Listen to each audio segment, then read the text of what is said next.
A baby deer is on its feet within an hour. A young zebra doesn't wait very long either. Even many birds leave the nest sooner than you'd expect. Now think about a human baby. It arrives looking completely unprepared for the world. Its head is too heavy. Its muscles barely cooperate. It can't walk. It can't find food. It can't even roll over for quite a while. For months, survival depends almost entirely on somebody else. If you've ever held a newborn, you've probably noticed how much trust that tiny person places in your arms. It's a little terrifying. Now, picture that same newborn. 100,000 years ago. There are no hospitals, no vaccines, no baby monitors quietly glowing on a bedside table, no emergency room waiting a 15-minute drive away. Just a small group of people living wherever the land allowed them to sleep that night. The weather changes without warning. Food isn't guaranteed. Large predators still roam the landscape. Even a simple infection can become dangerous. Somehow, generation after generation, children survived. Not all of them. Far from it. Childhood was one of the most dangerous parts of life. Many children died before reaching adulthood, and losing a child was almost certainly a familiar heartbreak in prehistoric communities, which makes the bigger mystery even more remarkable. Enough children survived, enough grew up, enough had children of their own. Otherwise, none of us would be here. At first glance, humans almost seem badly designed for this. Compared with many other mammals, our babies ask for an incredible amount of care. They also stay children for an incredibly long time. Years, not weeks, not months, years. That wasn't an accident. Our brains continue growing rapidly after birth. Learning language, recognizing faces, understanding tools, remembering places, all of that takes time. A lot of time. You could say human childhood is unusually long because there's an awful lot to learn before facing the world alone. Of course, that creates another problem. Someone has to keep that child alive long enough to learn any of it.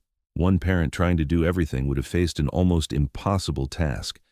Imagine carrying a baby that can't walk yet, while gathering food, keeping a fire alive, watching for danger, and moving camp when the seasons changed. That's a full day's work before lunch.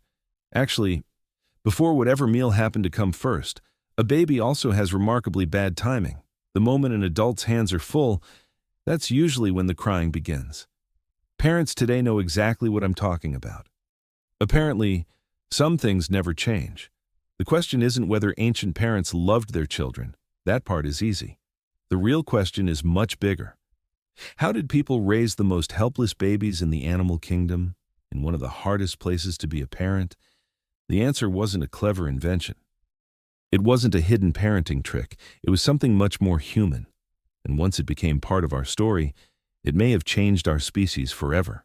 A newborn changes almost everything. Try carrying one for an entire day, not for 10 minutes, not during a short walk through the park, an entire day. Now imagine doing it while looking for food, or collecting firewood, or climbing over rocky hills, or walking another 10 kilometers because the animals had moved somewhere else. Some jobs become much harder with a baby in your arms. Others become nearly impossible. Yet for hundreds of thousands of years, people kept raising children anyway. The solution wasn't one extraordinary mother or one extraordinarily strong father. It was something much simpler. There was usually another pair of hands nearby. In many hunter-gatherer societies studied today, babies spend surprisingly little time with only one adult. They move from one familiar person to another throughout the day. A parent holds them for a while, then a grandparent, an older sibling, an aunt, a family friend. To a modern parent, it might feel like everyone keeps asking, "Want me to hold the baby?" To ancient families, that wasn't someone being polite. That was daily life. Anthropologists call this alloparenting. The word sounds complicated. The idea isn't. More than two people help raise a child. Humans are remarkably good at this. Among the Aka people of Central Africa, one of the most closely studied hunter-gatherer communities in the world, researchers have found that fathers spend an extraordinary amount of time holding and caring for their babies. Infants are rarely left alone for long, and many different adults help meet their needs throughout the day. Imagine the camp for a moment. Someone is repairing a spear. A few people have gone looking for food. Children are laughing somewhere nearby. An older woman notices a baby starting to fuss. Before the crying gets too serious, she quietly picks the child up. Nobody calls a family meeting. Nobody asks whose turn it is. She simply helps.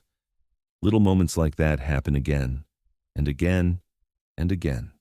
One person gathers food while another watches the children. Later, they switch. By sunset, nobody has kept score. Life worked because people depended on each other. That cooperation may have been one of humanity's greatest survival skills. Scientists even have a name for one idea that grew from this observation. It's called the grandmother hypothesis. The idea is surprisingly simple. Human beings often live for decades after they stop having children of their own. That's unusual in the animal world. One possible reason is that grandmothers continued helping raise the next generation, looking after grandchildren, finding food, sharing knowledge, giving exhausted parents a chance to rest. It's still a hypothesis, and researchers continue debating exactly how large a role it played. But there's good evidence that older family members increased the chances of children surviving, which is something grandparents have probably been quietly taking credit for ever since. The more researchers learn about ancient humans, the less it looks like parenting was ever meant to be a one-person job. Children belong to their parents, but they also belong to the group. And keeping that group alive meant making sure its youngest members had every chance to grow up. Because once children were old enough to walk, they didn't just become easier to care for. They started learning how to survive themselves. One day, something changes. Not all at once, almost so slowly that nobody notices. The child who used to spend every hour in someone's arms starts wandering a little farther from the fire. First a few steps, then a few more. Soon they're following the older children around camp. Nobody hands them a textbook. Nobody gathers everyone together for a lesson called How to Be Human. Instead, they watch. Children are incredibly good at watching. Long before they understand every word an adult says, they're already paying attention. Someone strikes two stones together. A child stares. Someone twists plant fibers into a length of rope. A child stares. Someone quietly follows animal tracks across soft ground. A child follows too. Human children are born curious, sometimes a little too curious. Leave a toddler alone for 30 seconds today, and they'll somehow discover the one object in the house you hoped they'd never touch. It turns out curiosity has been keeping parents busy for a very long time. For ancient families, though, that curiosity was also one of the greatest teaching tools they had. Children didn't learn survival by memorizing rules. They learned by being close enough to see life happen. Anthropologists studying hunter-gatherer communities today have noticed something interesting. Adults don't constantly interrupt children's play to give instructions. Instead, children often spend hours exploring, copying older kids, and joining simple tasks whenever they're ready. Nobody expects a 5-year-old to make a spear, but handing them a small stick, that seems perfectly reasonable. One day, it becomes a pretend spear. A few years later, it's a real one. The same thing happens with gathering food. A young child might begin by carrying only a handful of berries, not because that's all the family needs, because that's all the child can manage. Every season adds another small lesson, which berries to leave alone, where bees like to build their nests, which sounds belong to harmless birds, and which ones deserve everyone's attention. Some lessons came with stories, others came with mistakes.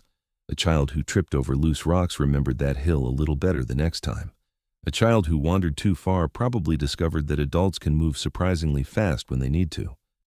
Ancient parenting wasn't about removing every risk. That would have been impossible. It was about helping children meet those risks a little at a time. By the time they reached their teenage years, many already knew the landscape as well as the adults around them, where water stayed during the dry season, where certain plants appeared after the rains, where animals usually crossed the valley. Knowledge wasn't stored in books, it was carried in people's memories. Every generation inherited it, then quietly added a little more before passing it on. Some of the most valuable things a parent could give their child couldn't be held in their hands. And while children were busy learning how to survive, their parents were relying on something else that had been protecting families for thousands of years: fire. As evening arrived, the camp slowly changed. The day's work was over. Hunters returned. Gatherers emptied baskets onto the ground. Someone added another piece of wood to the fire. Children drifted back toward the familiar glow. For thousands of years, that small circle of light became one of the safest places a child could be. Not perfectly safe. Nothing in prehistory ever was, but safer. Fire pushed darkness a little farther away. Many predators naturally avoided flames, even if they didn't disappear completely. Warm food became easier to eat. Cold nights became easier to endure. Wet clothes could dry before morning. Researchers often find ancient hearths at archaeological sites, surrounded by stone tools, broken animal bones, and the remains of daily life. Some of the oldest known hearths are hundreds of thousands of years old, showing that fire wasn't an occasional discovery. It became part of home. A home looked very different back then. Sometimes it was a cave, sometimes it was an open campsite beside a river. Sometimes it lasted weeks, sometimes only a few nights. Home wasn't a building. It was wherever the people were, and wherever those people stopped. Children found familiar faces. That may have mattered even more than the place itself. Imagine a little boy sitting beside the fire. He isn't doing anything important. At least, that's what an adult might think. He's poking a stick into the dirt, watching sparks float upward, listening to conversations he probably isn't supposed to understand yet. Without realizing it, he's learning. He hears the hunters talking about where they found fresh tracks. He hears someone mention that the river's getting lower. He hears laughter after a story everyone already knows by heart. None of this feels like a lesson. Years later, he remembers it anyway. Children learn an incredible amount simply by being nearby. Scientists sometimes call this observational learning. Parents have another name for it. They're listening even when you think they aren't. That probably wasn't invented last Tuesday. The fire also brought something every child needs: time. Nobody was rushing to finish homework. Nobody had football practice in 30 minutes. Nobody had emails waiting. For a little while, people could simply be together. Stories were shared, meals were shared. Children slowly became part of conversations that had begun long before they were born. One day, they would tell those same stories to children of their own. And that may be one of humanity's greatest inventions. Not the fire, not the spear, not even the wheel. The simple habit of passing knowledge from one generation to the next, because every child who survived carried more than their family's future. They carried everything the last generation had learned. And without that, our story would have ended a very long time ago. Think back to that newborn from the beginning of our story. Tiny, fragile, completely dependent on everyone around them. On paper, the odds don't look very good. Yet, generation after generation, children grew up, not because every day went perfectly. It didn't. Some winters were harsher than anyone expected. Some hunts ended with empty hands. Some children became sick. Some never reached adulthood. Life could be painfully unfair. Even so, families kept going. One child learned where to find fresh water. Another remembered the safest path through the valley. Someone grew old enough to teach the next group. Little by little, knowledge survived because people survived. Archaeologists sometimes uncover footprints left by children beside those of adults. One remarkable site at White Sands National Park in New Mexico preserves human footprints from roughly 21,000 years ago. Among them are the tracks of adults and young children, frozen in time by layers of ancient mud. For a brief moment, you can almost picture the scene. Someone carrying a child, someone walking ahead, another person following behind, not heroes, not legends. Just a family making its way across the landscape. That might be my favorite thing about human history. Most of it wasn't made by famous people. It was made by ordinary people doing ordinary things, comforting a frightened child, sharing food after a difficult day, watching over someone else's baby while the parents worked, telling the same story one more time before everyone fell asleep. None of those moments changed the world overnight. Together, they changed everything over thousands of generations.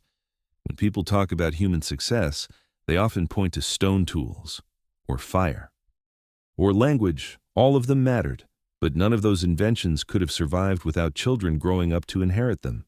Every skill, every story, every discovery, every lesson learned the hard way had to pass through the hands of the next generation. Perhaps that's why human childhood lasts so long. There was simply so much worth passing on. The next time you see a parent carrying a sleepy child, or a grandparent patiently answering the same question for the 5th time, or an older brother helping his little sister tie her shoes, you're looking at something deeply familiar. Not because it has stayed exactly the same, because people have been finding ways to help the next generation for an unimaginably long time. Long before schools, long before cities, long before history was ever written down. And without those countless small acts of care, our story would have ended before it ever really began. If you enjoyed exploring this chapter of our past, consider subscribing. There are still countless ordinary parts of being human with extraordinary stories waiting to be uncovered.